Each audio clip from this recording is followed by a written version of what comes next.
The moment I saw the text on his phone, the world seemed to fracture. It wasn't the words themselves. They were almost mundane, a casual "I miss you," followed by a heart emoji, but the sender's name made my chest collapse, Vanessa. My husband, the man I had trusted with every fragile piece of my heart, was texting another woman. And not just any woman. This one was younger, dazzling, someone who laughed too easily, whose perfume seemed to linger in the air like a warning. I sat frozen on the edge of the bed, the phone trembling in my hands. My mind refused to believe it at first. Perhaps it was a mistake. Perhaps it wasn't what it seemed.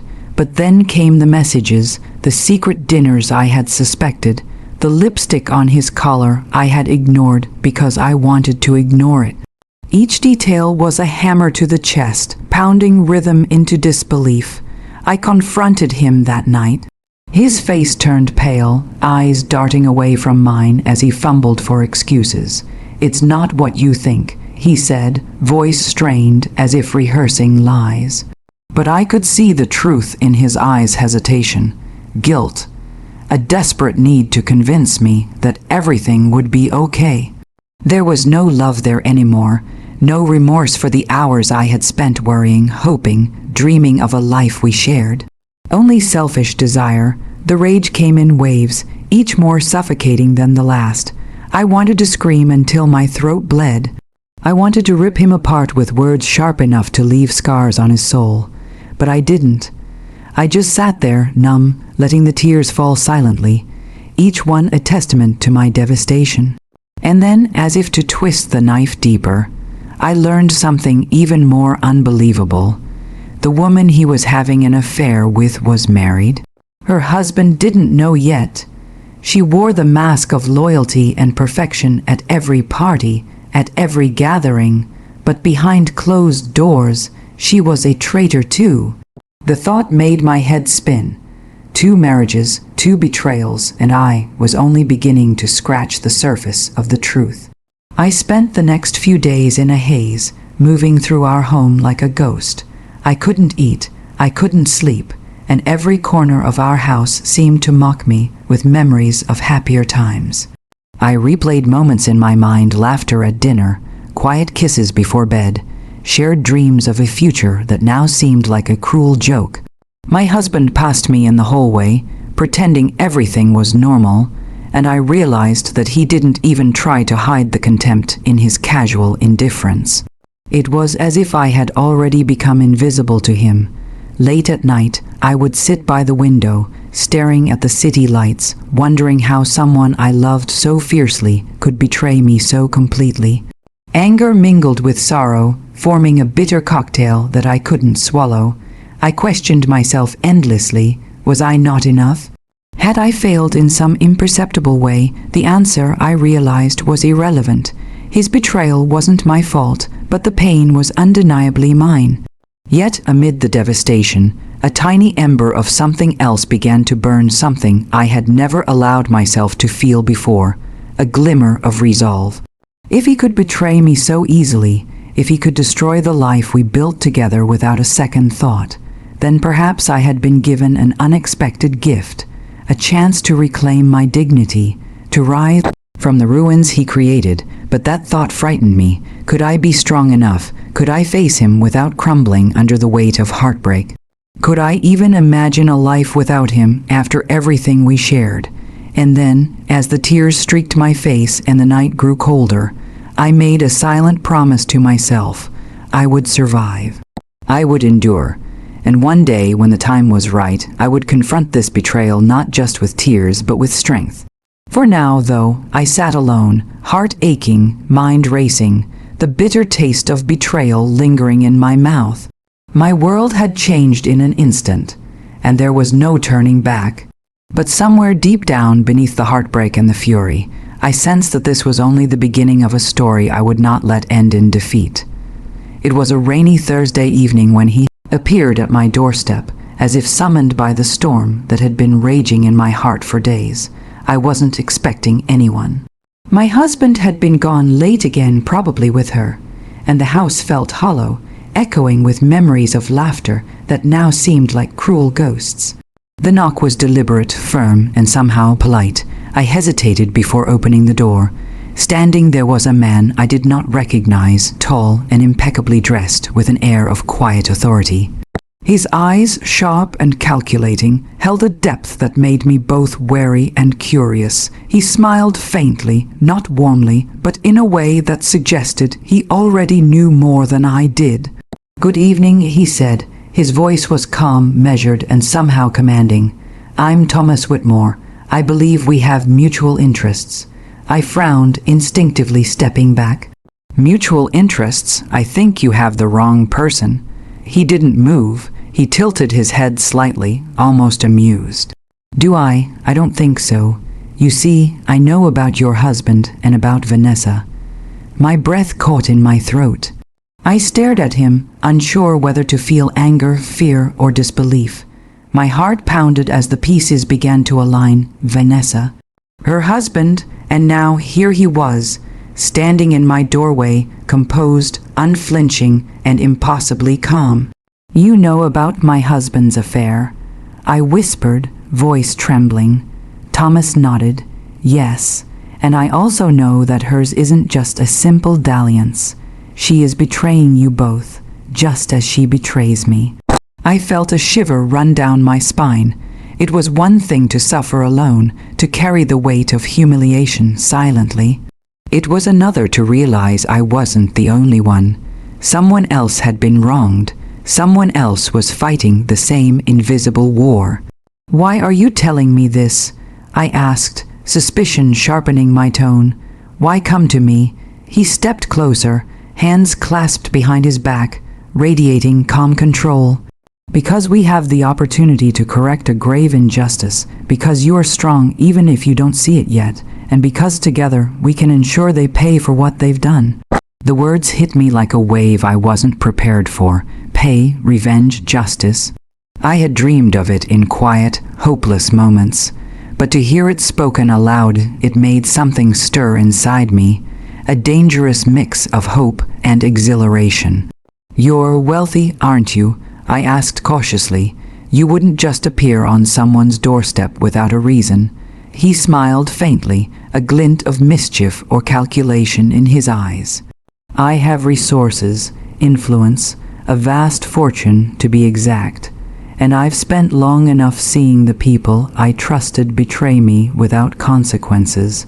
I intend to change that." I swallowed hard, feeling a mix of skepticism and temptation. Could I trust him? Could I step into this strange alliance, risk further heartbreak, and channel my rage into something purposeful? Thomas continued, as if reading my thoughts. "I'm not asking for trust blindly, but I am asking for action.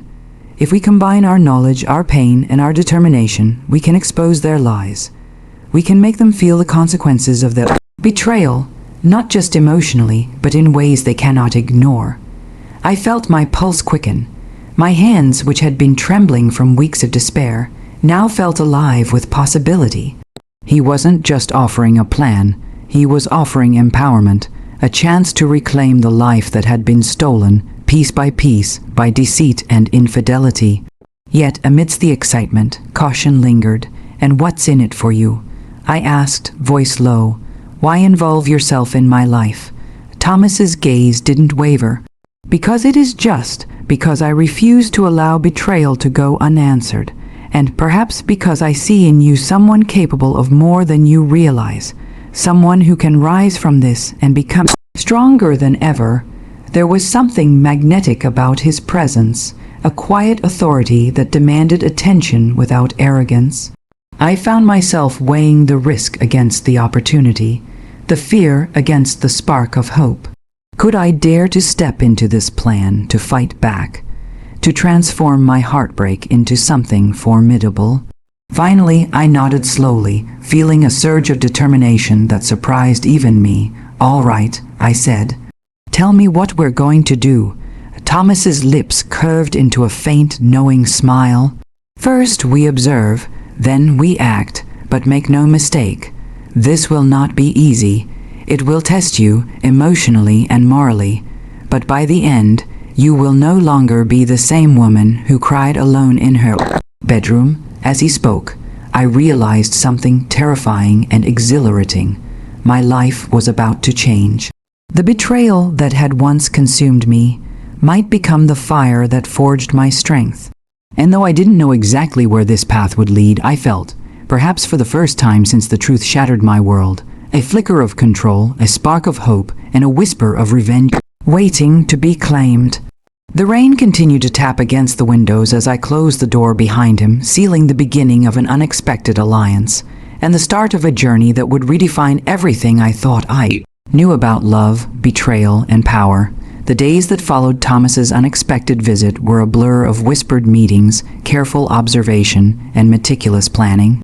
We became conspirators in a game neither of our spouses could imagine, bound together by betrayal, anger, and a shared desire for justice. We met in quiet cafes, in the shadows of busy streets, and sometimes in the comfort of my empty home, where the air still carried the ghosts of my heartbreak. Thomas was precise, calculating, and infinitely patient. Every plan he outlined was measured, every step deliberate. And though I had felt powerless for weeks, sitting across from him, listening to the strategy unfold, I realized something remarkable. I was not powerless. Not anymore. First, we gather evidence. Thomas said one evening, his fingers tracing the rim of his coffee cup. Photographs, messages, witnesses, anything that can expose the lies they've built their lives on. I nodded, excitement mingling with fear. The thought of uncovering everything, of laying bare their betrayals for the world to see, made my pulse race. But it also made me nervous. This was dangerous. This was emotional warfare. And yet, I couldn't help but feel alive in a way I hadn't in months. Thomas leaned back in his chair, studying me as if assessing my readiness. "You'll need to be careful. Angry decisions can ruin everything, but I see strength in you. You've been through the storm, and now we turn it into a weapon." I smiled faintly, a mixture of gratitude and something else, something I couldn't name.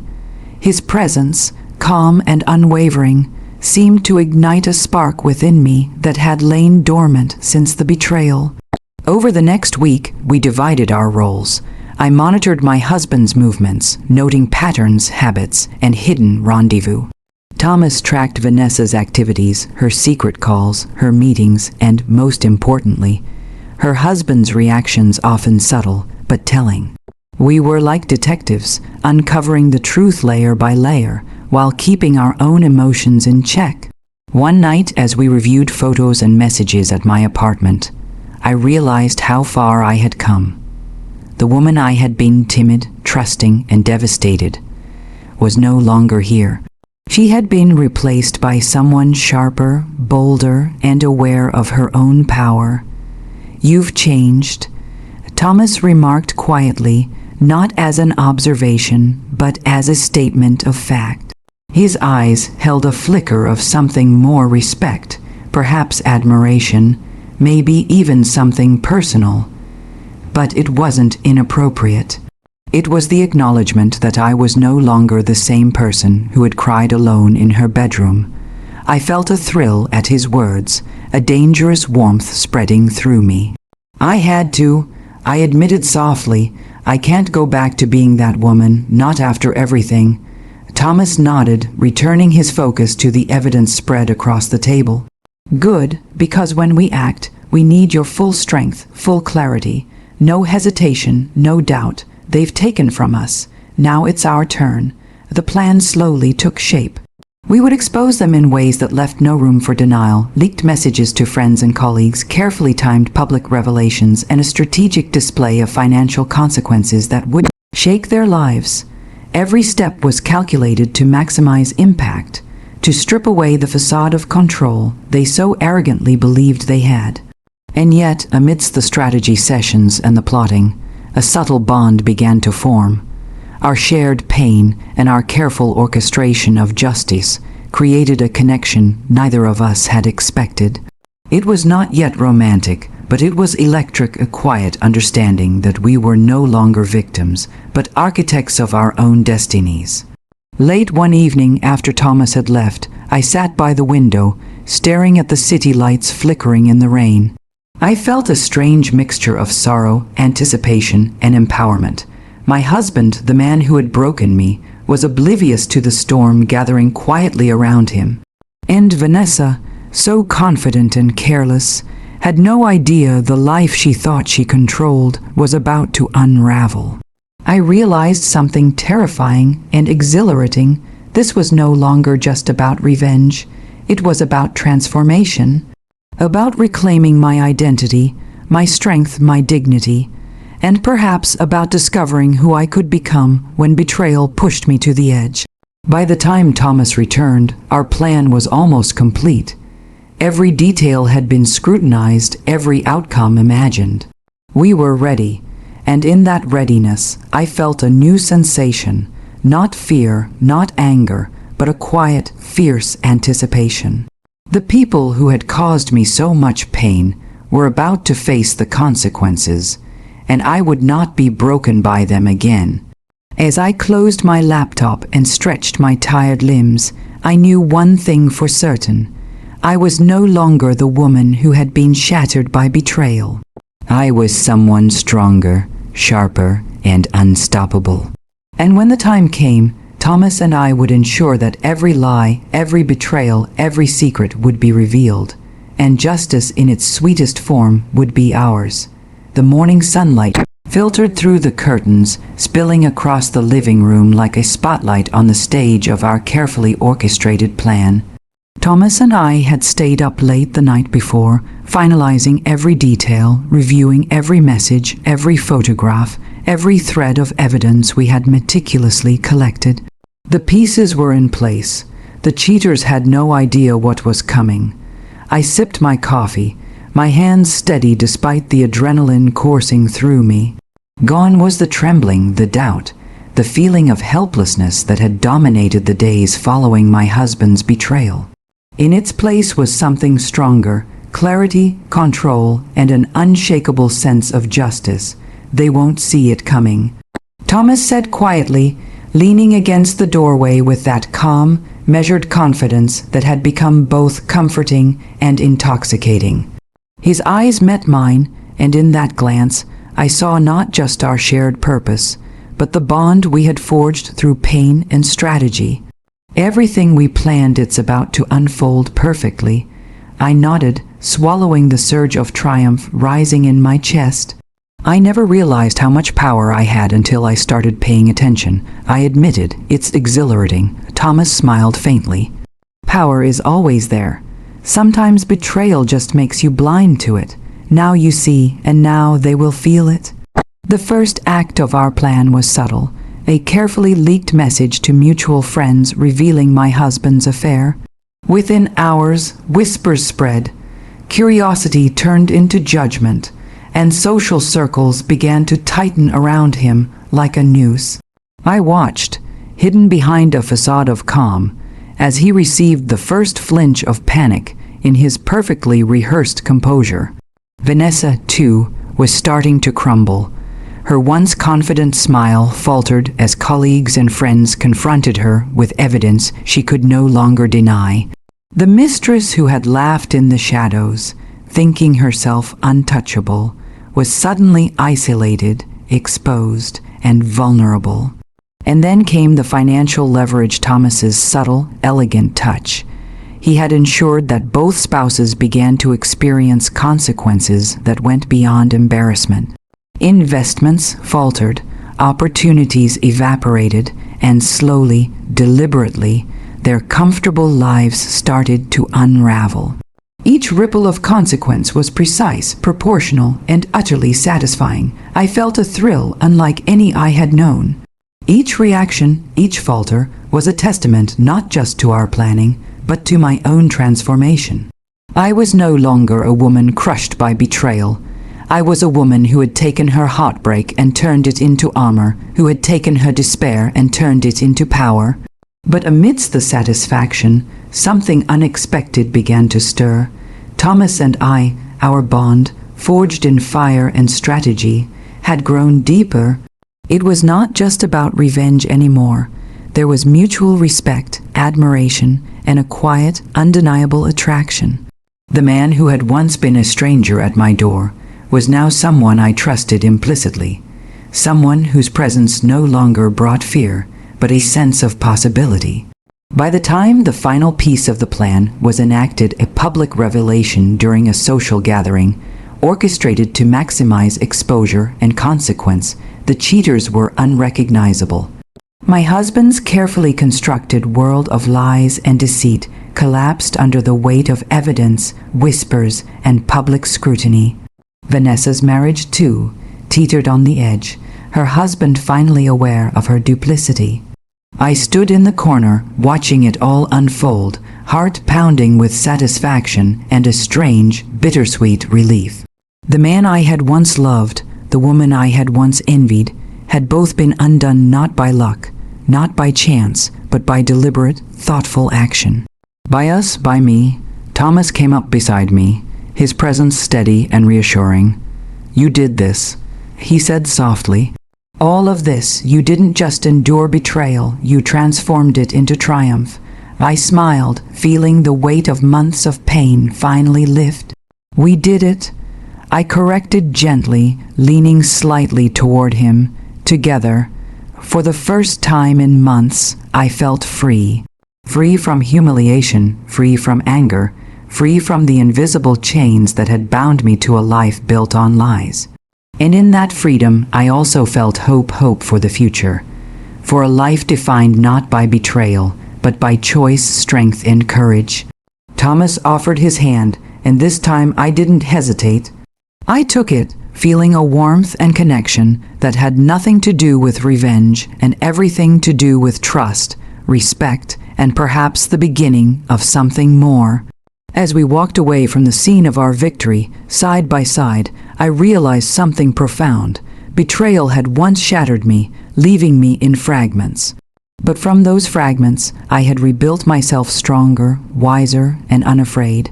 I had turned heartbreak into power, pain into clarity, and deception into justice. And as the sun set over the city, casting golden light across the streets, I knew that this was only the beginning, not just of a life reclaimed, but of a future I would shape on my own terms. No longer a victim, no longer bound by the past, I was free, I was whole, and I was unstoppable.